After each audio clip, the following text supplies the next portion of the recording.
My lonely Saturday night. My wife is out with her girlfriends eating dinner. I think, no, they're outside. Even though it's cold, they're sitting outside. I got heaters set up or whatever. And I'm home watching the fights. So before I start this video, I really need you to subscribe and like and share and comment, right? It's really a help.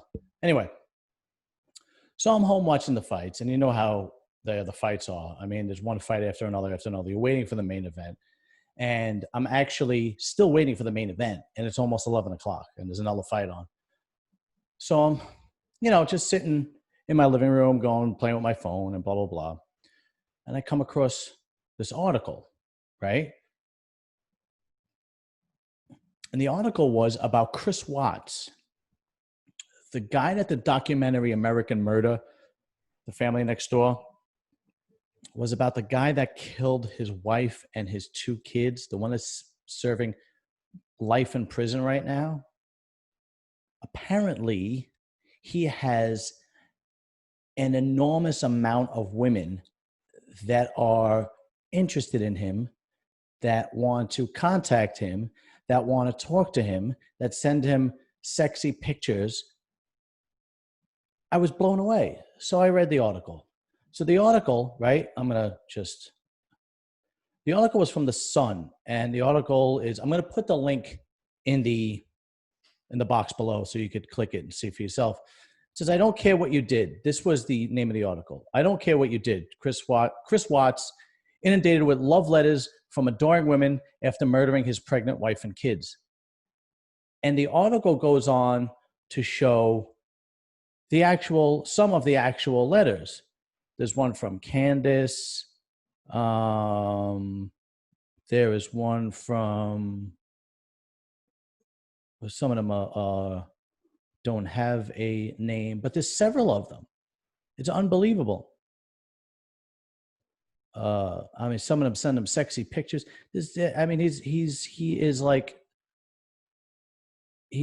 one of the pictures. He is like this little superstar now, this fucking guy. So then it got me to thinking, like, why would a woman want to be with a man who has no chance of getting out of prison no matter, why would a woman want to be with any man that goes to prison no matter what? Then I started thinking, I'm like, this isn't the first time. There was a murderer, Richard Ramirez, who had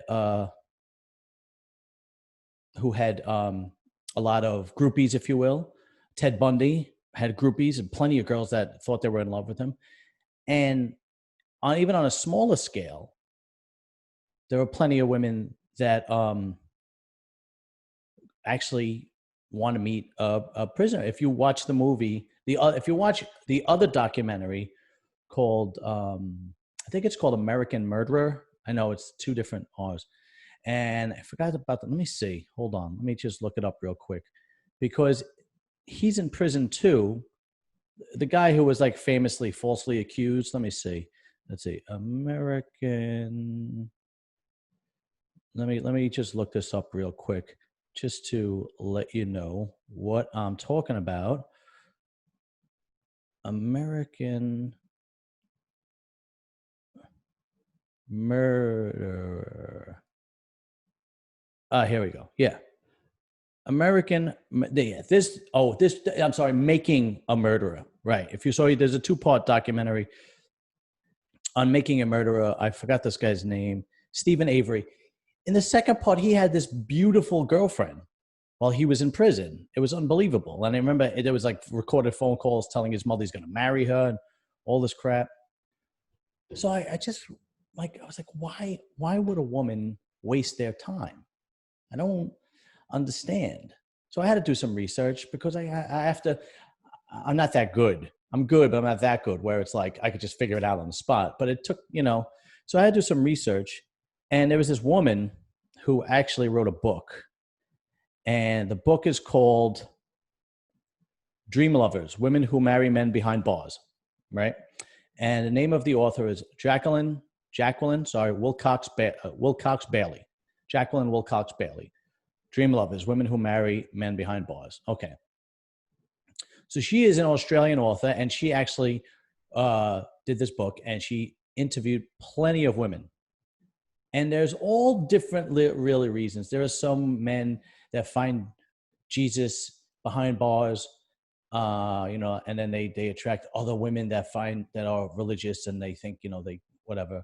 Um, then there are women who are. I mean, she interviewed two women that had boring marriages. Two women that left boring marriages for men in prison. One man had been convicted of a string of minor property offenses, and the other man had killed his previous wife. Wow. So, so then I just got to think, what is it? So this is what basically these two paragraphs from her book. Well, it's not from her book. This is an article based on her book, and this basically summarizes it. Okay, so basically it says prison relationships retain the intoxicating element present in every romance.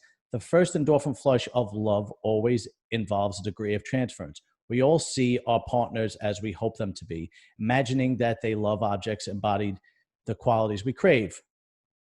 It's only as the initial infatuation ebbs that we begin to realize which of those assumptions were actually true. Women with imprisoned partners have limited contact and need never more beyond this courting stage. The intense desire for each other need never translate to the ordinariness of sex and marriage. Ordinariness, I guess, of sex and marriage. All right, so basically, well, I'm going to translate that to in layman's terms. So there's two things going on here. The first thing is the bad boy thing. Women love guys that are bad boys.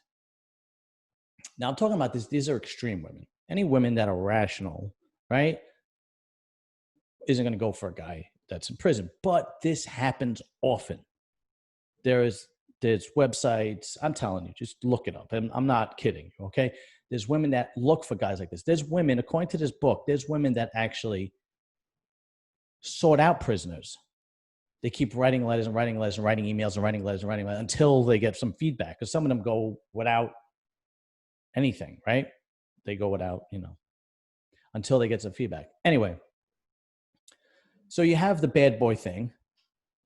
And then it also got to me thinking, but basically what that also sums up is the courting phase of a relationship. Obviously, the courting phase of any relationship is the most intriguing phase. It's the most passionate phase. It's the most romantic phase. It's the most exciting phase. Right? I mean, it's sad to say, but it's true. The beginning of every relationship is always the most exciting, the most passionate. And then it always dwindles down after some years. Well, if you have this relationship with a prisoner, you never get out of that courting phase.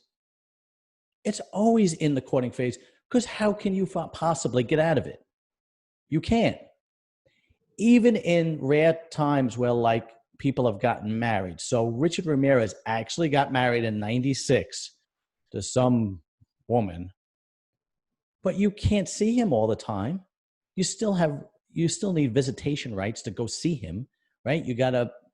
It's not like you're actually married. He's not laying in bed next to you. So the romantic element is still there. That high that women look for in a relationship is always there. They truly believe that that's what love is. And like I've said before in previous videos, that's not love.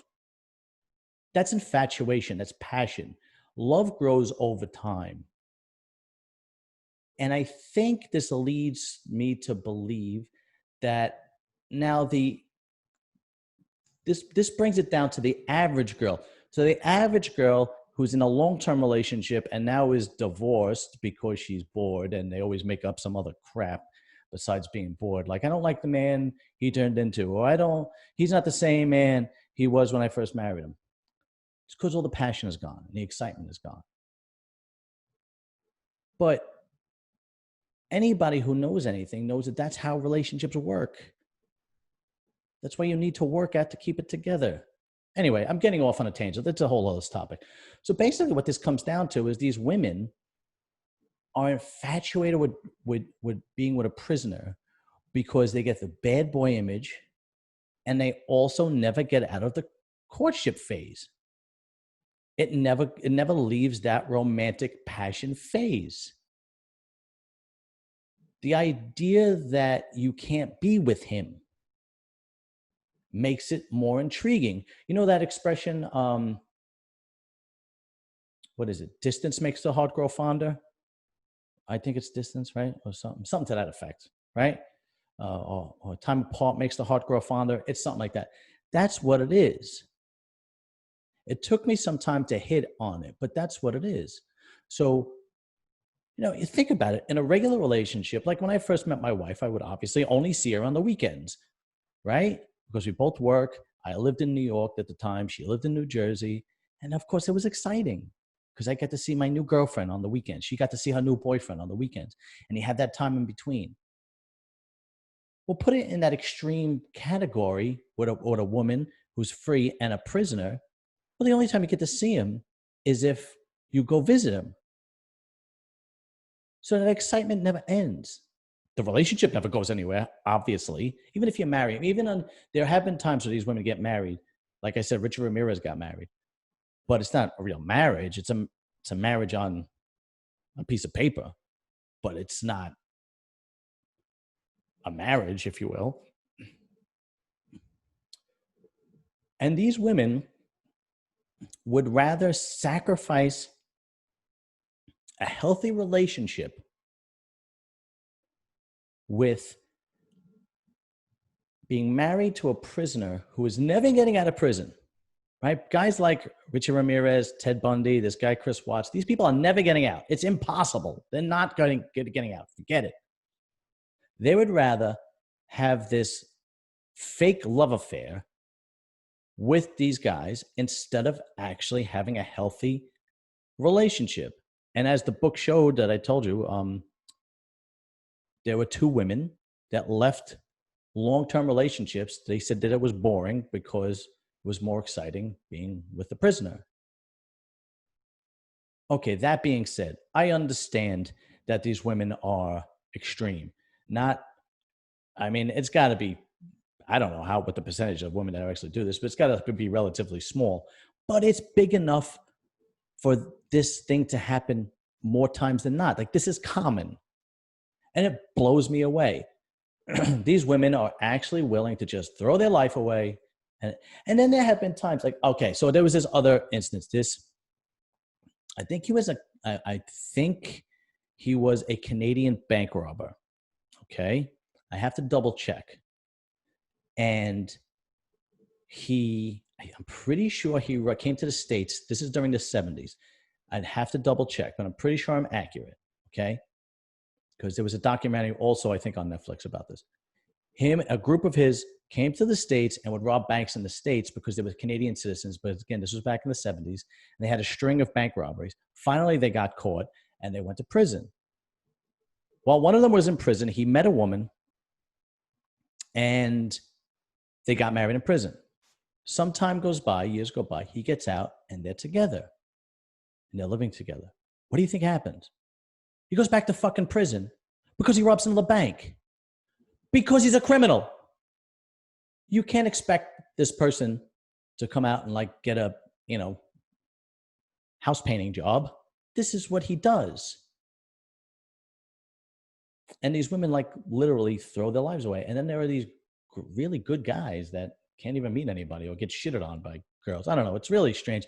It's upside down. It's a really strange phenomenon. But basically, the research that I've read, that's what it showed to. Now, these women that get into it, I guarantee there's got to be some kind of other issues going on behind closed doors. There has to be some upbringing issues, some daddy issues, some relationship issues, some insecurity issues. There has to be some environmental problems growing up. It has to be, because no woman in her right mind, no level-headed woman would consider marrying a prisoner, right? It's just not logical. It's going nowhere, right?